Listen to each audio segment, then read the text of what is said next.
There are stories that shake a neighborhood, stories that break a family, and then there are stories that tear through an entire country and leave behind a silence too heavy to fill.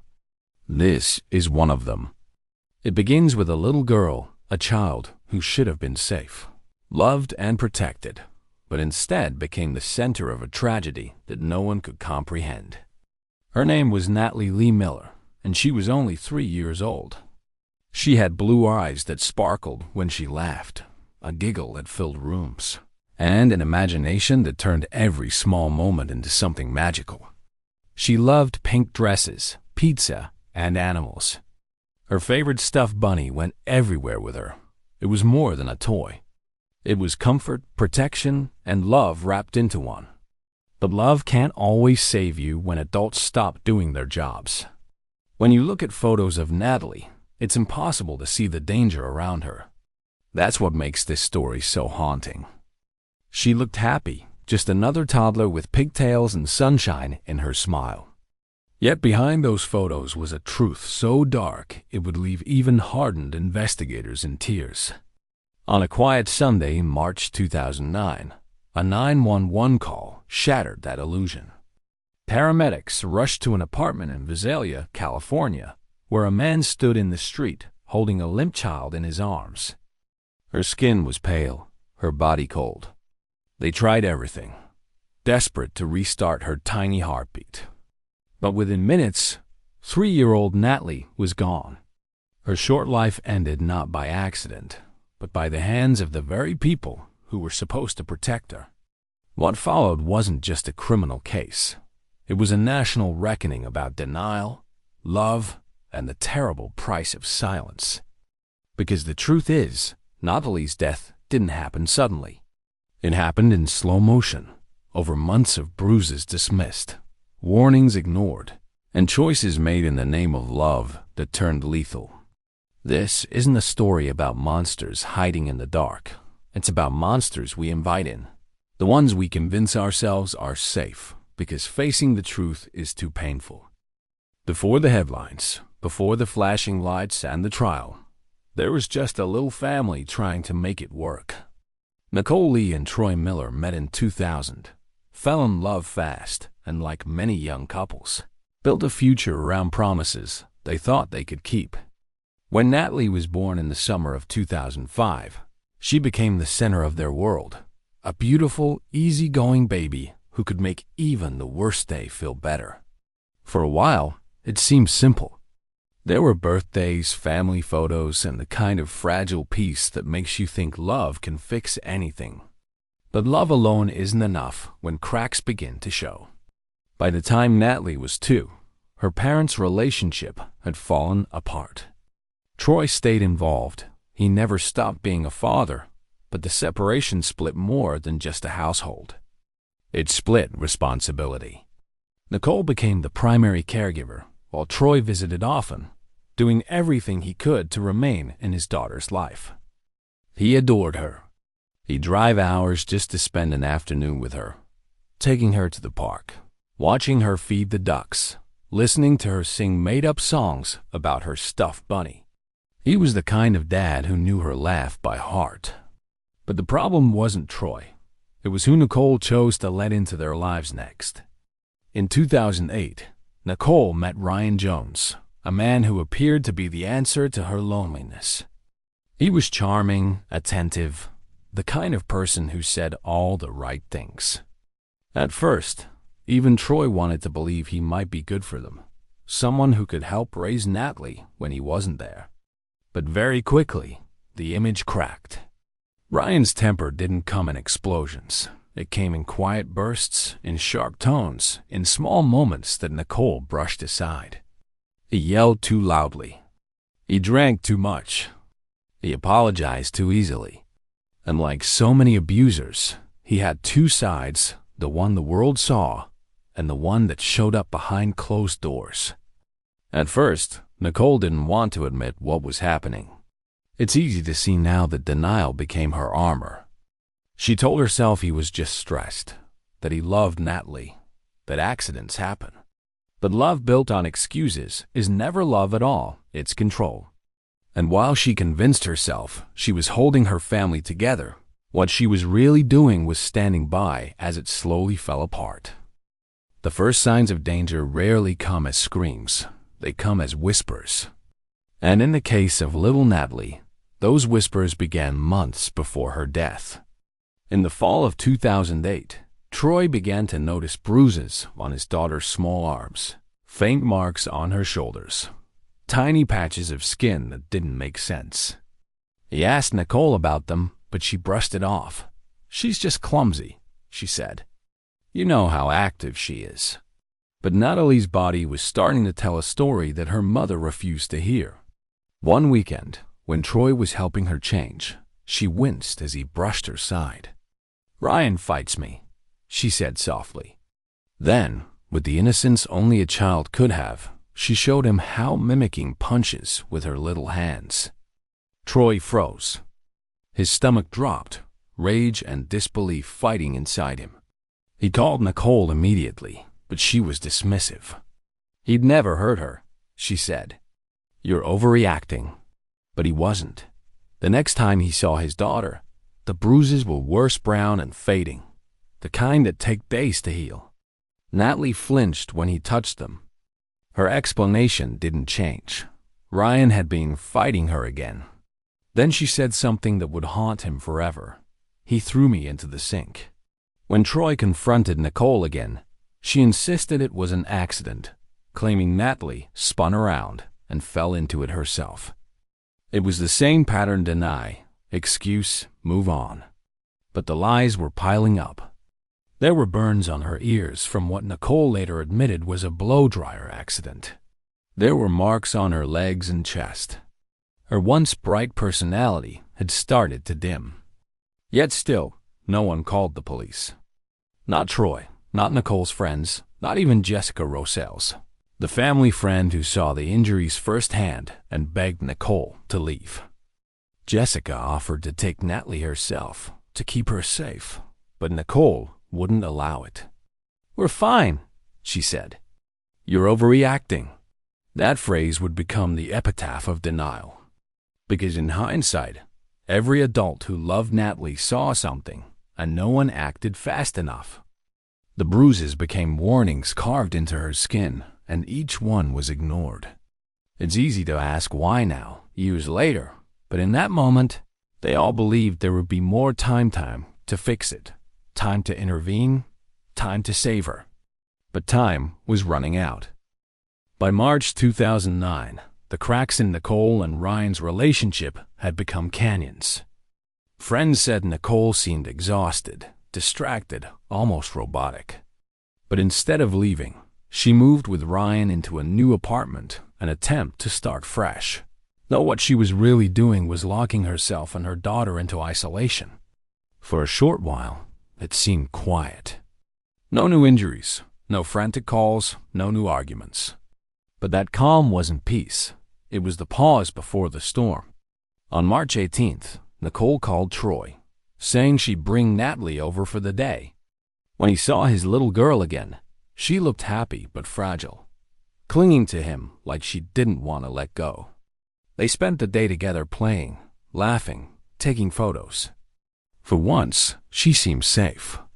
When it came time to take her back, Nicole texted Troy asking if Nathalie could stay the night. He said yes instantly. That night, Nathalie giggled through her bedtime story, splashing in the tub and asking her father to sing with her. Troy later said it was one of the happiest nights they'd ever shared. There were no new bruises, no tears, just a child being a child.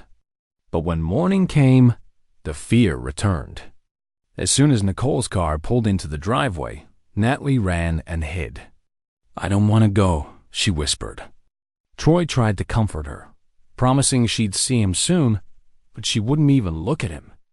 When he lifted her into the car, she cried, pressing her face into his shoulder. It would be the last time he ever held her. 4 days later, on March 22nd, a 911 call came through from Nicole and Ryan's apartment. Paramedics arrived to find Ryan standing in the street, holding Nathalie's limp body in his arms. Her skin was cold. Her lips were blue. He claimed she had choked on pizza. It was a lie so shallow that even the first responders saw through it.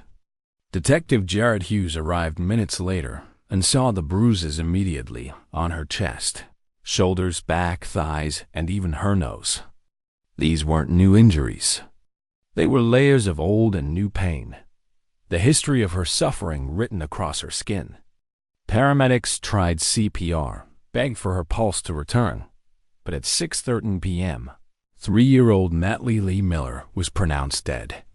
Detective Hughes later said, "The second I saw her, I knew this was no accident."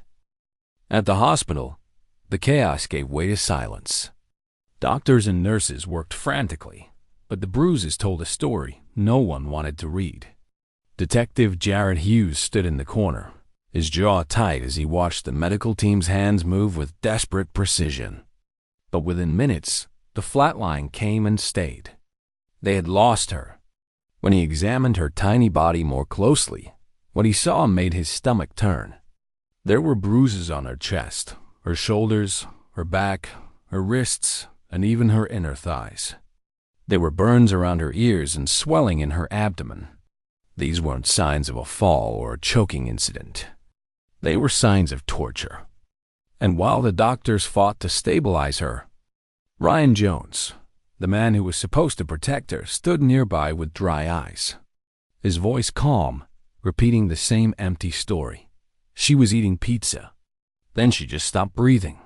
He didn't ask if she was alive. He didn't ask to hold her. He just waited. Detective Hughes later described him as cold, detached, almost bored. Nicole Lee, on the other hand, couldn't speak when she was told her daughter was gone. But the grief didn't feel like shock, it felt like guilt. When the detective called Troy Miller to break the news, it was Troy's reaction that left everyone in the room shaken. He screamed, cried, and fell to his knees. "She's been killed," he sobbed, over and over. His pain was raw, the kind that strips you bare. He had always feared this day might come, but fearing something and facing it are not the same thing. When he arrived at the hospital, he saw her body laid out under a white sheet. He touched her hair and whispered apologies that would never be enough. He said later that she looked peaceful, as if her little body had finally escaped the pain that everyone else had ignored. Meanwhile, investigators went back to the apartment. They needed answers, real ones. Inside, they found chaos. Nathalie's toys were scattered across the floor, but her room was oddly bare. A half-eaten pizza box sat on the counter. There were signs of a struggle, a knocked-over lamp, and streaks on the wall that didn't belong there. Neighbors reported hearing yelling earlier that day. And then there was Ryan's behavior. When questioned, he claimed he tried CPR and did everything he could. Yet he couldn't explain why her injuries looked like they came from sustained abuse. He didn't know what to say when asked about the burn marks, the bruises, or why Nathalie's body temperature suggested she had been dead long before 911 was ever called. The story was unraveling, and Ryan was standing in the middle of it with no way out.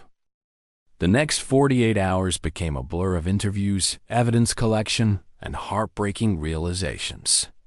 What detectives uncovered inside that apartment and beyond painted a picture far worse than anyone could have imagined. They found signs that Nathalie had been beaten over time-healing bruises beneath newer ones, marks on her wrists consistent with restraint, an internal injury suggesting she'd endured more than one violent assault. The autopsy confirmed it. Nathalie's death wasn't an isolated incident. It was the final act in a long pattern of abuse. Her cause of death, severe blunt force trauma to the head and abdomen, proved that the force used against her was deliberate and sustained. This wasn't a tragic accident. It was murder. And all of it happened while the people around her, people who could have stopped it, did nothing. The deeper investigators dug, the clearer the timeline became. Witnesses came forward, neighbors, friends, even Nicole's closest confidant, Jessica Rosales, each with fragments of a truth that, when pieced together, revealed a horrific consistency. Jessica had seen Nathalie's bruises. She'd seen burns on her ears, welts on her shoulders, and bruised lips.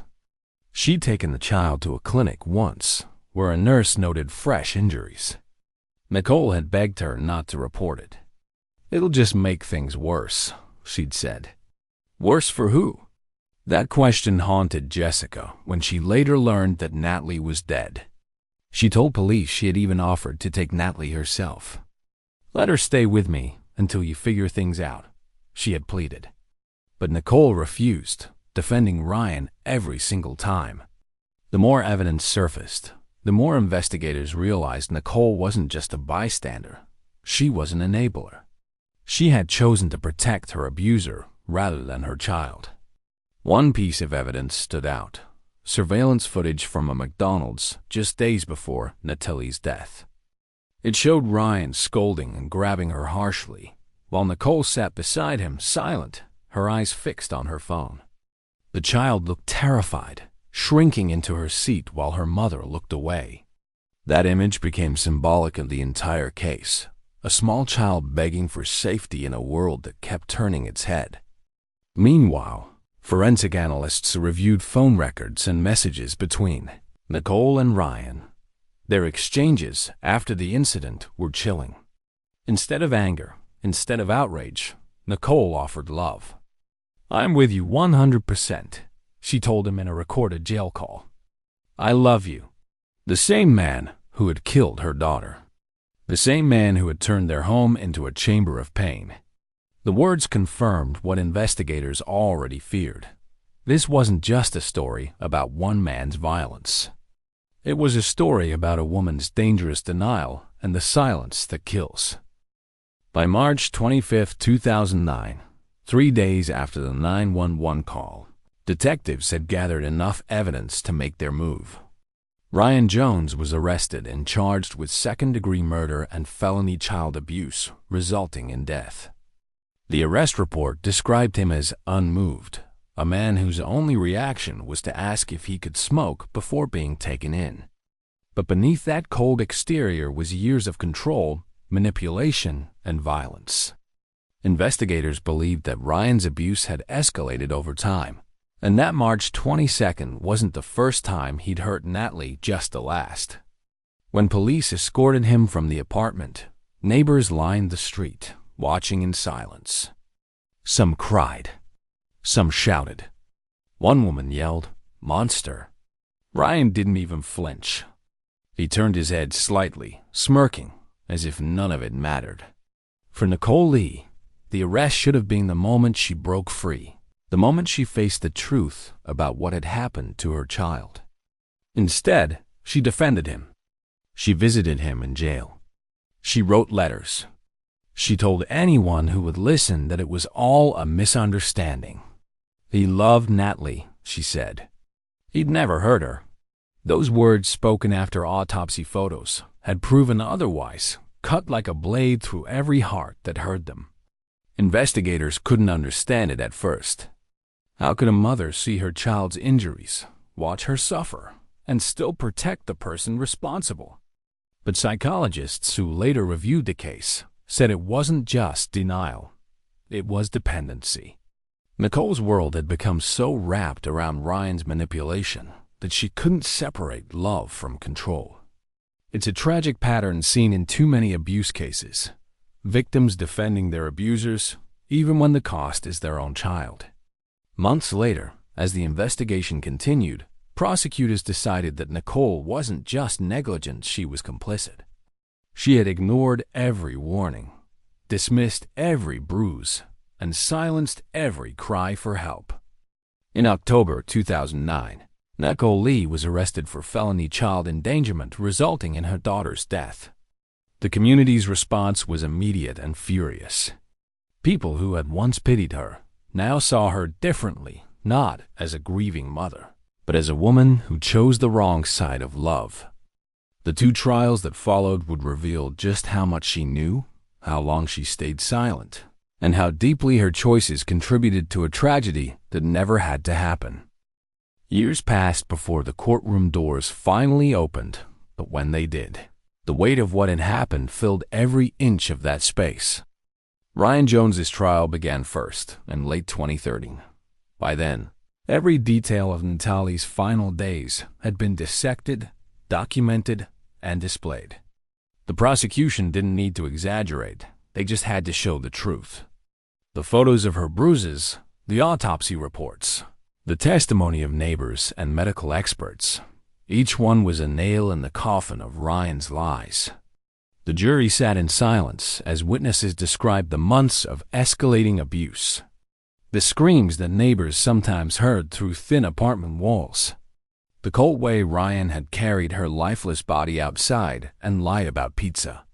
When the surveillance video from McDonald's played, the one where Ryan scolded and shoved little Nathalie, while Nicole sat motionless, several jurors wiped away tears. The prosecutor didn't need theatrics. His closing words were simple and devastating. He beat her so many times that her body stopped knowing what healing felt like. He didn't lose control, he exercised it. The jury deliberated only a few hours before returning their verdict. Guilty of second-degree murder and child abuse resulting in death. The judge sentenced Ryan Jones to 25 years to life in prison. He showed no emotion, as the sentence was read no remorse, no apology, just the same cold stare he'd given when he was first arrested. But if Ryan's trial was about rage and violence, Nicole Lee's trial, which followed in 2014, was about betrayal. She wasn't accused of delivering the blows, but of allowing them to happen, of standing by and doing nothing while her daughter cried for help. Prosecutors played the recordings of her phone calls with Ryan while he was in jail. In one, she told him, "I love you. I'll be here when you get out." In another, she promised, "We'll get through this together." Those words made the courtroom gasp. The prosecutor turned to the jury and said, "This woman didn't just ignore the abuse. She protected the man who murdered her child." Nicole's defense tried to paint her as a broken woman, emotionally manipulated, living in fear of Ryan. And maybe there was truth in that. But the evidence was too clear, too heavy. Friends had begged her to leave. Medical staff had warned her. Her own daughter had said, "I don't want to go home," and yet she stayed. When the verdict came, it was quieter this time. No shock, just sadness. Nicole Lee was sentenced to 8 years in prison for felony child endangerment resulting in her daughter's death. As she was led away, her voice broke for the first time, not for Ryan, but for herself. She cried out, "I just wanted to be loved." But in the end, love without courage isn't love at all. It's surrender. When the trials ended, the news cameras packed up, the courtrooms emptied, and the world moved on. But for Troy Miller, Nathalie's father, time didn't move forward. It just froze. The image of his daughter lying cold in that hospital room became a memory that replayed endlessly in his mind. He tried to go back to work, to find normalcy, but nothing about life felt normal anymore.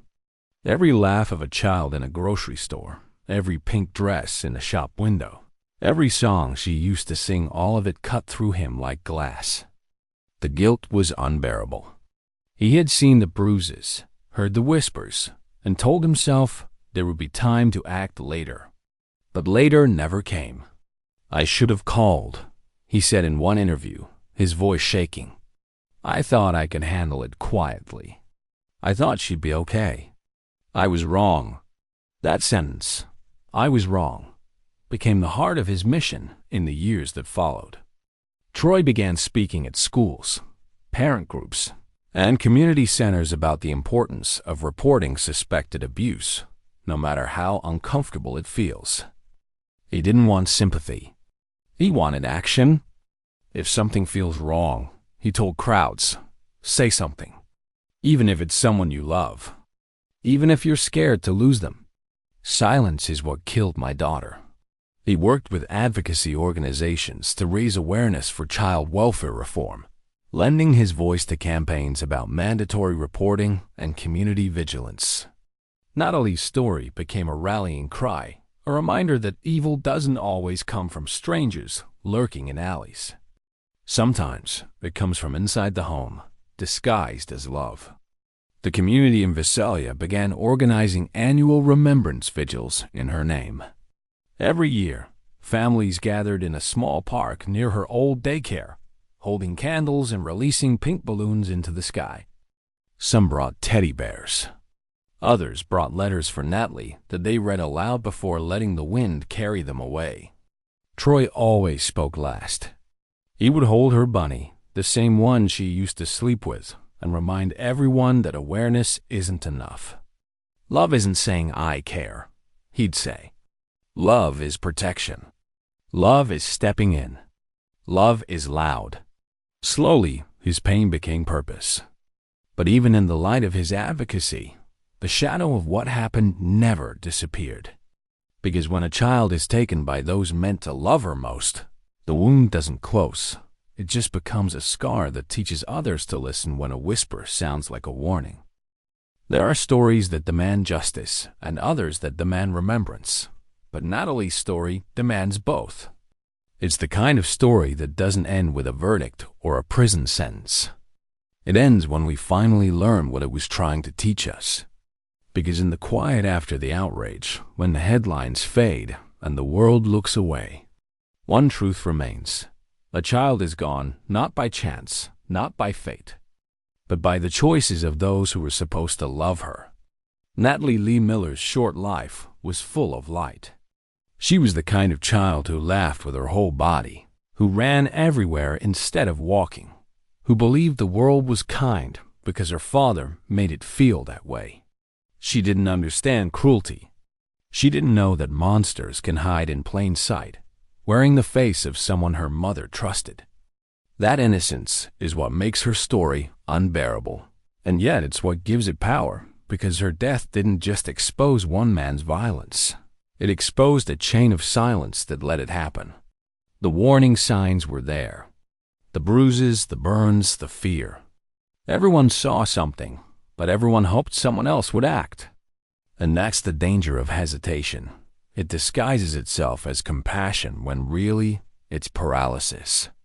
Nathalie's case should have been a wake-up call to every parent, every friend, every teacher, every neighbor who sees a bruise that doesn't look right or hears a cry that doesn't sound ordinary. Love isn't passive. It's not patient when a child is in pain. Love demands confrontation.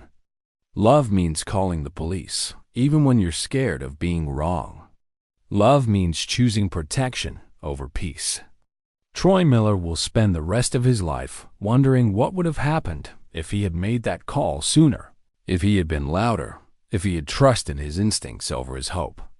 But his pain has become a voice for countless others. Because of him, because of Nathalie, communities across California now use her story in training programs for teachers and childcare. Workers and name whispered in classrooms as a reminder that silence can kill just as surely as violence. Nathalie didn't get to grow up, but she left behind a lesson powerful enough to outlive her. The world may remember her for what was done to her, but her father chooses to remember her for what she still inspires: courage, awareness, and the refusal to look away. Evil thrives in comfort zones. It grows in the space between suspicion and action. But so does change, and change begins the moment someone refuses to be quiet. Nathalie's story is no longer just a tragedy. It's a vow that every bruise will be questioned, every child will be heard, and every warning will be seen for what it is: a chance to save a life. Nathalie's story is more than a tragedy. It's a mirror. It asks every one of us what we would do if we saw the signs, if we felt that quiet tug in our conscience that something wasn't right. The answer can't be hesitation. Her life reminds us that true love is not quiet, not comfortable. It is protective, loud, and brave. To honor her memory, we must be all three.